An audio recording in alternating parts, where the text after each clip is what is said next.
I am very tired. I woke up at 3:30 in the morning and I've been tossing back and forth in bed and cannot get back to sleep.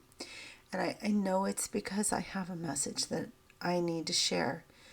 Um, so it's now almost 5:30 in the morning and here I am sharing with you guys. Um, Alrighty. So I'm going to take this back. Oh, what is going through my mind, and has been going through my mind now for since my last video, is how late the hour is for us. And the latest thing that I feel like Abba, Heavenly Father, has been impressing on me is to remember the prophecy of Ezra's eagle.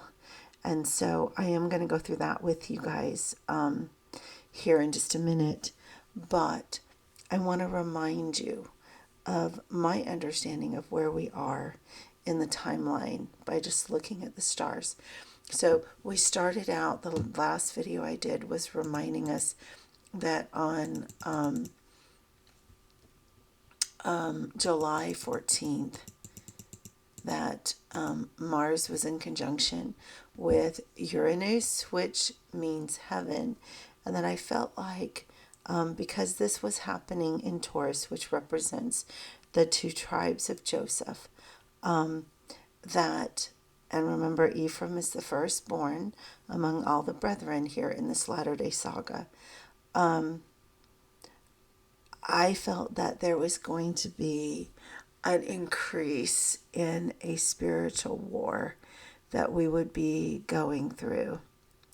And isn't it interesting, the disgusting thing that happened just recently with the Olympics? And you notice that on 7/14, that was the day of the assassination attempt. And now Biden has stepped down, and the whole country is just in absolute turmoil over what to do about the upcoming election. And I think, though, that there is a tiny portion of people who are understanding that it doesn't matter who gets elected or even if there is an election.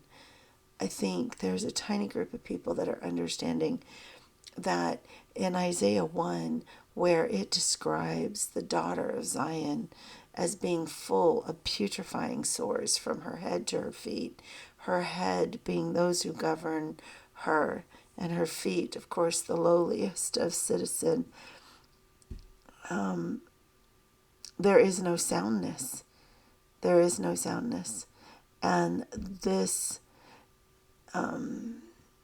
thing that we call the United States of America, I'm afraid, has to come to an end because there is no soundness anywhere. Anyway, we'll get into that more as we get into Ezra's eagle. But so that was the beginning of what I was showing you guys. And then if we move forward a month, notice that Jupiter, which I think represents the kingdom of God, has now moved up into the horns of Taurus, and of course is more heavily in one horn than the other, which I think also is significant because remember, Ephraim is the firstborn of the two brethren, Ephraim and Manasseh. And the battle has now moved to the kingdom of God. So now I believe that it's going to be more of a physical battle. This is going to be an intensification. And how exactly that takes place, I can't tell you. But that's what I'm feeling in my heart that means. So get ready because it's coming.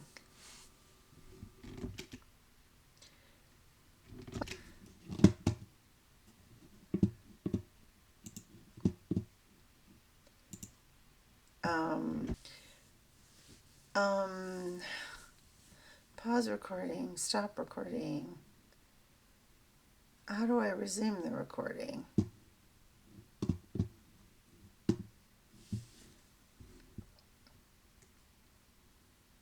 Oh, I guess it is going. Oh my goodness, what a mess. So the hot buttons that I use usually to control my recordings are actually the same hot buttons that are being used in YouTube here, and so it's messing me up.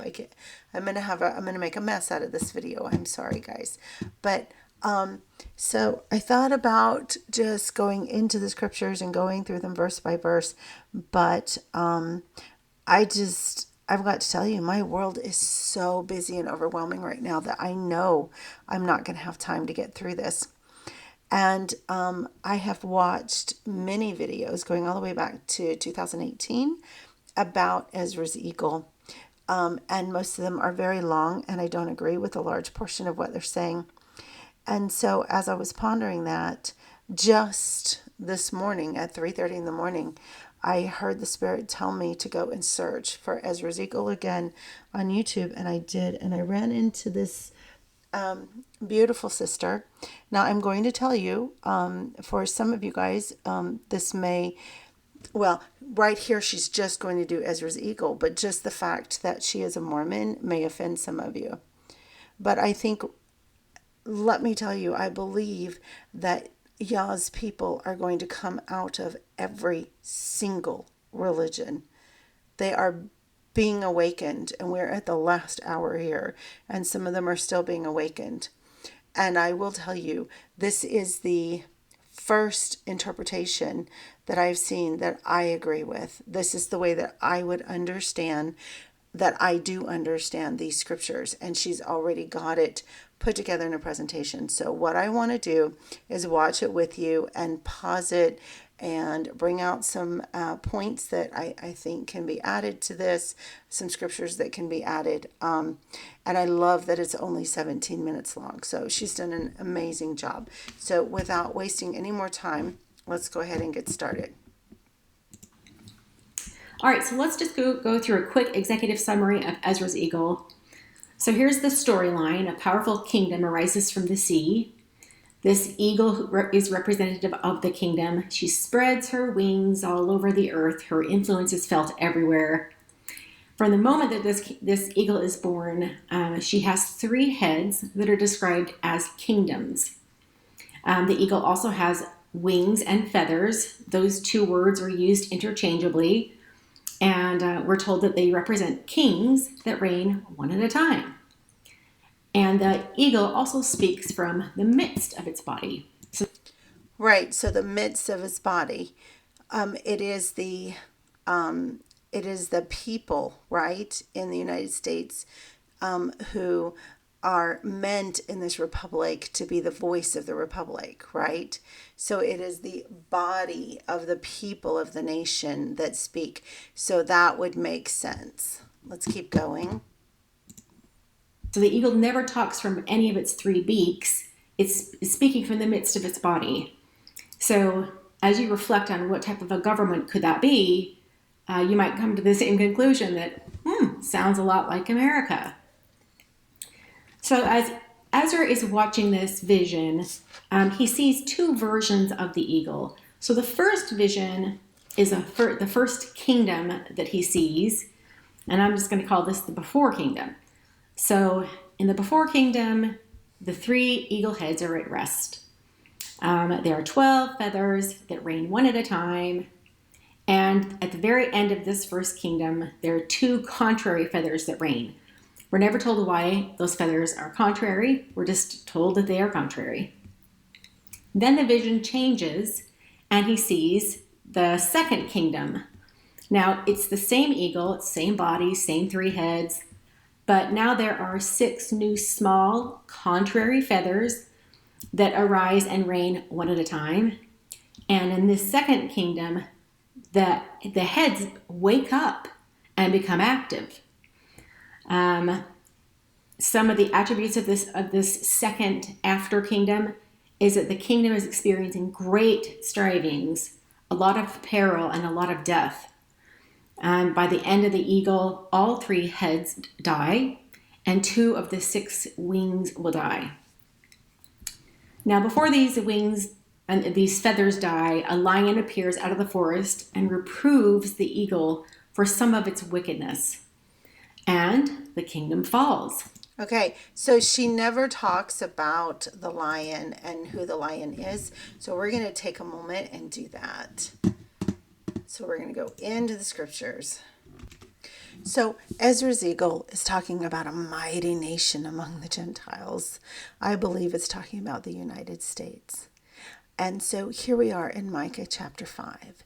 And the remnant of Jacob shall be among the Gentiles, in the midst of many peoples, like a lion among the beasts of the forest, like a young lion among flocks of sheep, who, if he passes through, both treads down and tears in pieces, and none can deliver. Your hand shall be lifted up against your adversaries, and all your enemies shall be cut off. So this is a remnant of Jacob. These are, I believe, the true believers. And indeed, in the previous chapter, in Micah 4, he tells the daughter of Zion, arise, I'm in verse 13, and thresh, O daughter of Zion, for I will make your horn iron, and I will make your hooves bronze. Okay, the horn and the hooves.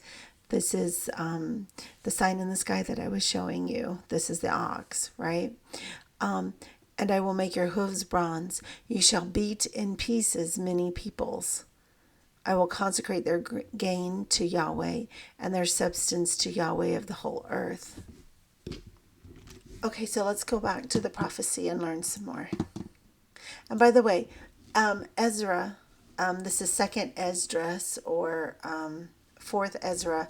This is from the Apocrypha. It was part of the 1611 King James Version of the Bible, but was taken out later. So let's go ahead and keep listening.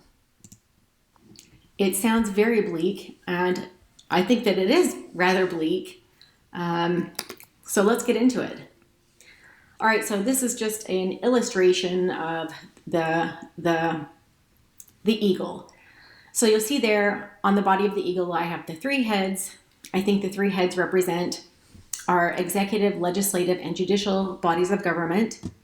And you'll note that when you read this prophecy, these 3 heads are in verse 1.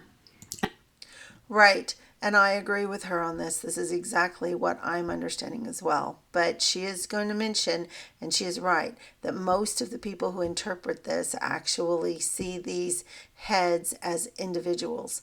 But I see it as the 3 branches, just as she does. And that will be important for you to remember when you hear the prophecies of other people, because a lot of them are saying that these 3 heads are, end time leaders that come in, or they're foreign governments that come in. So just keep that in mind. So as I mentioned before, there are 12 feathers or wings on the eagle. The second feather has a great time, reigning twice as long as anybody else. He is told, there shall none after thee attain unto thy time, neither into the half thereof. So there's only one president that fits that description in America, and that's Franklin Roosevelt. He was elected to 4 terms, and then they changed the laws so that presidents can no longer reign that long. They can only reign for 2 terms. So that one little point establishes identification of the rest of the leaders, and it gives us a sense of timing. So now we can back it up 1 and see that president number 1 on this eagle is Hoover, number 2 is Roosevelt, number 3 is Truman, number 4 is Eisenhower, and you go all the way down to the end of the 12 wings, and the last wing is Bill Clinton. Now at this point, the contrary feathers start. And again, I don't know what the contrary means. I'll just leave. So right, so there are 12 regular wings or feathers, and like she said, that's used interchangeably in the prophecy. And then there are 8 what are called contrary feathers. And so this first grouping was just talking about the regular feathers, and now we're going to talk about the contrary feathers, the smaller feathers, or whatever contrary means. Leave it up to everyone's imagination, but the contrary starts with George W. Bush. Now, the number of contrary feathers is actually 8. Only 2 of them appear on this eagle. The rest of them appear on the other eagle. And of all the things in the prophecy, this was the hardest thing to parse out, is where these 8 guys fit. So if you want to check that out, just check out 2nd Esdras chapter 11, verses 22 to 23, and it will tell you why there's 2 on this eagle and 6 on the second eagle. So on this eagle, we started going contrary. In the second view of the eagle, it's definitely contrary. So as I mentioned before, the vision changes, and this time on the eagle, there are 6 small contrary feathers whose times are small and years are swift. What also differentiates this eagle from the other one is great strivings appear to the point where the kingdom shall stand in peril of failing. Nevertheless, it shall not then fall, but shall be restored again to his, or to the eagle's beginning. So look at who is number 15. Wouldn't you know it? So Donald Trump is number 15. He brings us great strivings in peril. But the kingdom did not fall. The scriptures, or 11:26 says about him that he was set up, but shortly appeared no more, which is true. He was only there for 4 years. All right, let's see what the prophecy says about Biden. And the second was sooner away than the first. So you can expect that if this prophecy is true, and if it is about America, then Biden will not make it to the end of his term. It sounds like he's going to... Now, she recorded this in 2019. And isn't this interesting? Biden obviously has not made it to the end of his term. Some people are even arguing that he's dead, or at least incapacitated, and what we're seeing is a body double, and that could very well be. But whether he's dead or not, we are definitely in the situation where he is not the one who's making any of the decisions, and has not been for a very long time. So you could definitely argue that he had a short time as president. Sorry about that. I had to go turn off my husband's alarm. He was busy sleeping through it. And like I said, I can't use my hot buttons, so this is pretty clunky. But it just is what it is. Perish, or somehow other, leave office early. And then something interesting happens. So at this point, the middle head, all 3 heads have been resting, but at this point, the middle head wakes up. The middle head has a conversation with the right heads and the left head, or the right head and the left head, and convinces the right and the left head to work together in collusion to eat up the next 2 kings that want to reign. And the reason they wake up is they see who is poised to reign after Biden, and they don't like it. And so they work in collusion to get rid of those 2 leaders. So number 17, he is eaten up and he perishes. Same thing with a... So this could very easily be Kamala, right? And then, of course, we don't know who 18 is right now. With president number 18, this middle head that woke up, works with the right and left heads in collusion, and they eat up this king and he perishes. Now, something interesting happens after that. And you'll see that... Or these 2 that are eaten up could even be President Trump and Kamala, who knows, who are contending right now for that position. This is when the middle head dies. All right, now I think the middle head actually is Congress. So what could be so catastrophic that Congress dies? Now read 19 and 20 as well. That these last two presidents, they are kept to the end to lead a small kingdom full of trouble. So in addition to Congress dying, the population of the U.S. is going to become a small kingdom. Now, this actually is what we learn also in the book of Isaiah. Actually, in lots of places, but I'm just going to go to Isaiah because we can just go there really quickly.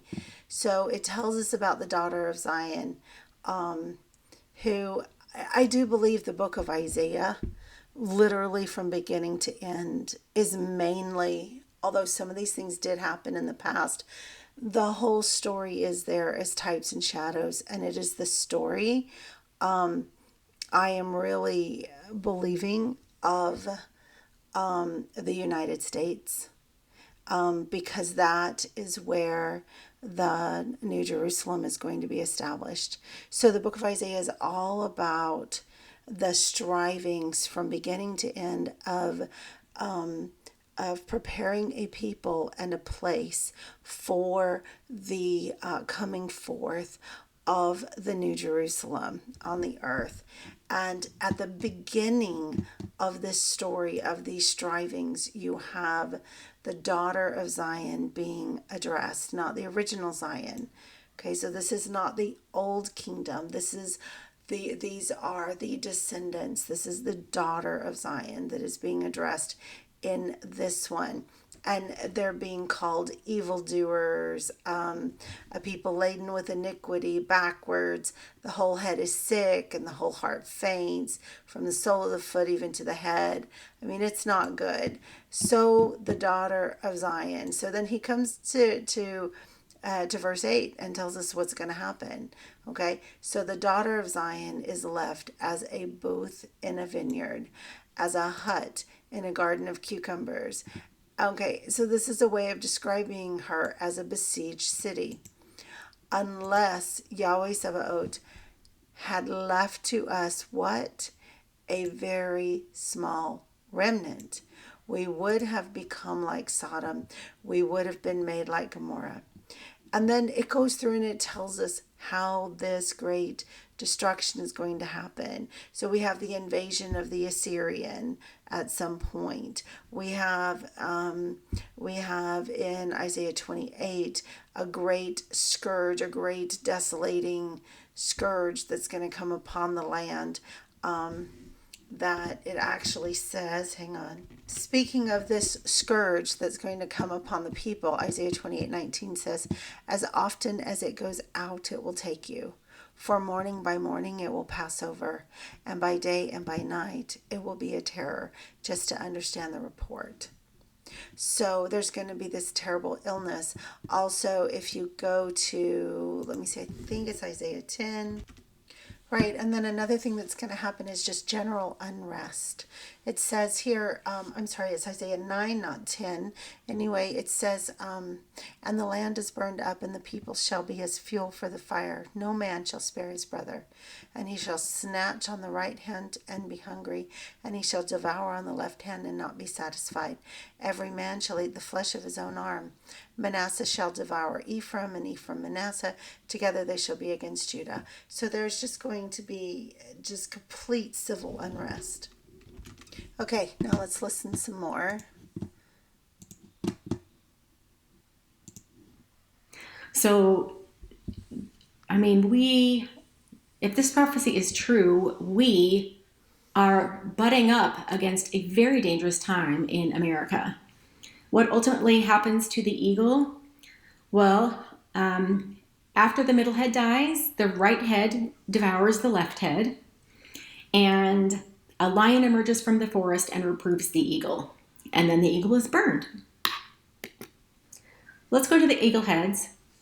I don't believe that these three heads are three individuals or external governments. I definitely believe that it is our executive, legislative, and judicial branches of government. They have dominion over the earth in the last days and reign with, these are the quotes, unrighteousness, much oppression, cruelty, and wickedness. For these heads are they that shall accomplish his, or the eagle's, wickedness, and shall finish his last end. So in case you're wondering how the Lord feels about America right now, he doesn't like it. He doesn't like where we are. He thinks we're cruel, wicked, etc. Now, the middle head. Why do I think the middle head is our legislative branch? Here are the details that lead me to believe that. So this head puts the whole earth in fear. It rules with oppression and has the governance of the world more than all the wings.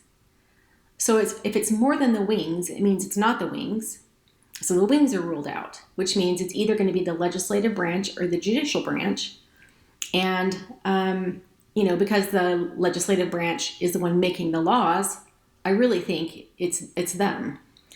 So other characteristics of the middle head: it wakes, it colludes with the left and right heads, eats up 2 end-time presidents when the leaders had thought about becoming the president, and they don't want those 2 people to reign, or at least to reign long, and that prospect alarms them, and so they get rid of them somehow. And then all of a sudden, Congress, this middle head, appears no more. We're told that it dies upon its bed with pain. To me, that sounds like some kind of a biological attack. Now, I know that we've got COVID-19 right now, but this sounds a lot stronger because COVID-19 is not wiping us out to the point where we're a small kingdom. So I think it could be some type of a biological attack. It could also be some type of a major national disaster.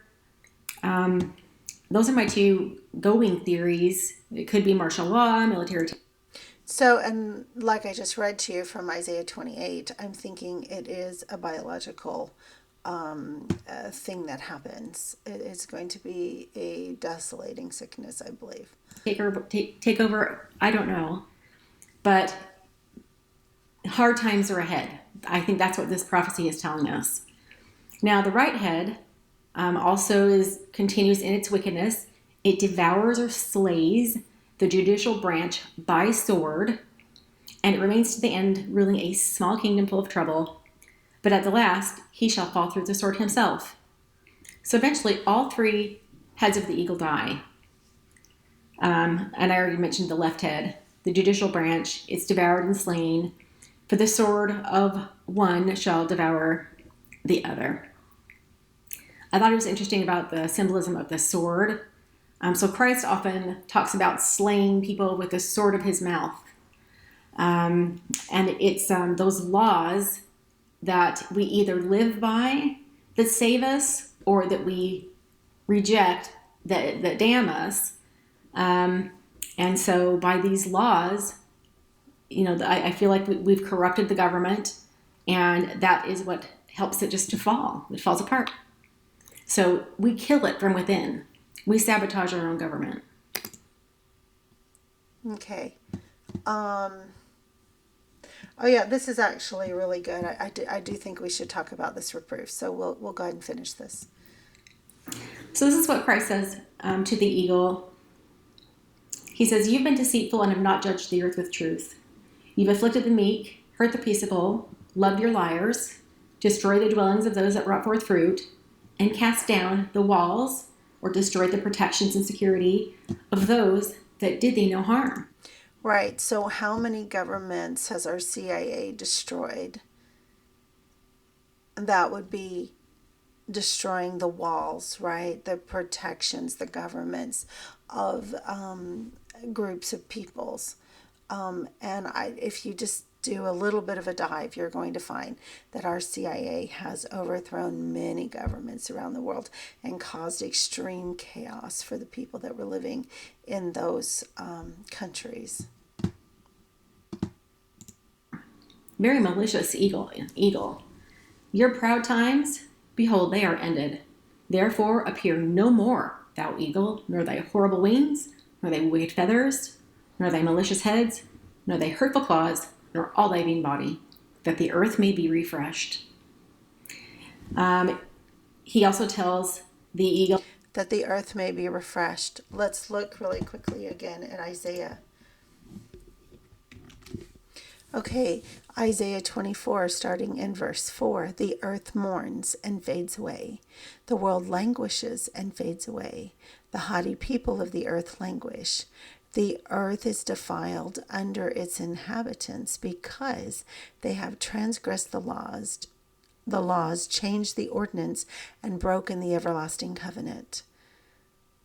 So his people, those who profess his name, have transgressed his laws, changed the ordinance, and broken the everlasting covenant. Therefore, the curse has devoured the earth, and those who dwell in it are desolate. Therefore, the inhabitants of the earth are burned.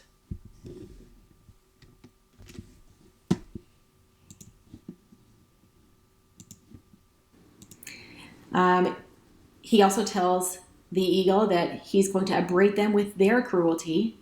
In other words, what you've been dishing out to others, you're going to get back in heaps.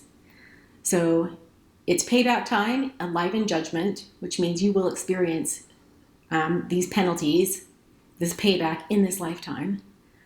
And as I mentioned before, it's likely some type of war, pestilence, famine, natural disasters, anything that interrupts our supply chain or kills us, etc. We're told that Christ's people will be delivered with mercy. So he is going to spare the righteous.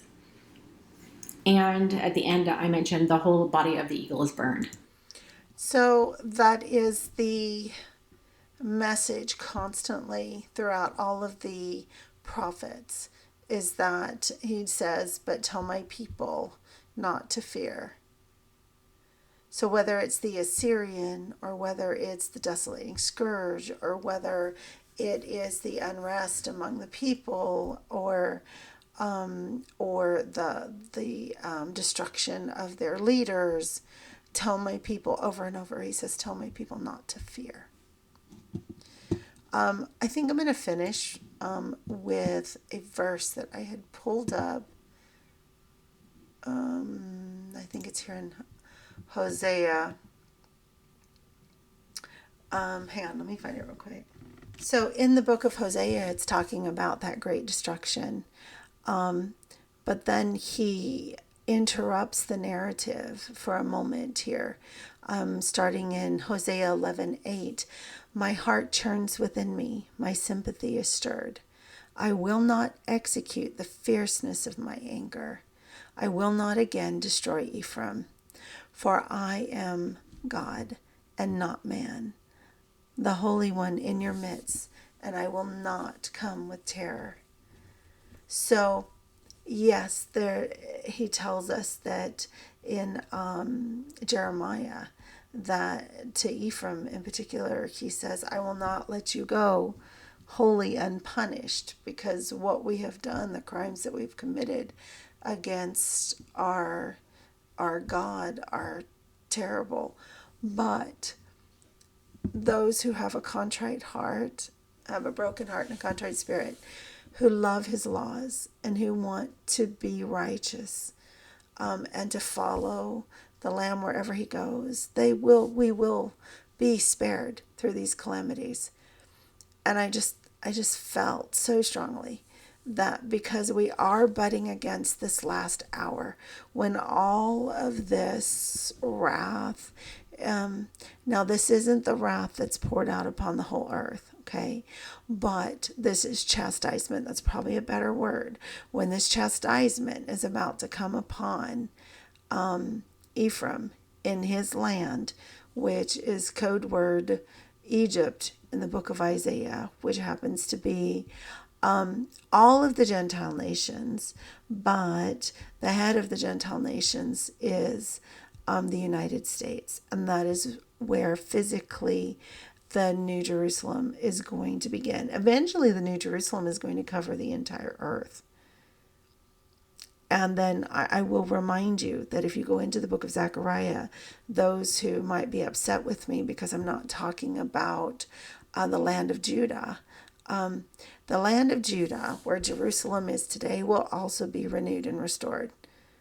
But the tents of Jacob, look in Zechariah, it tells you that, are going to be restored first. And the tents of Jacob are the believers among the Gentiles. I think that's about all that I have for today. I hope you found this valuable in your walk. I pray that you won't fear. Just don't fear. He's going to make us like an ox with horns of iron and hooves of brass, that mounting up on wings of eagles, and renewing our strength is almost here. So don't faint.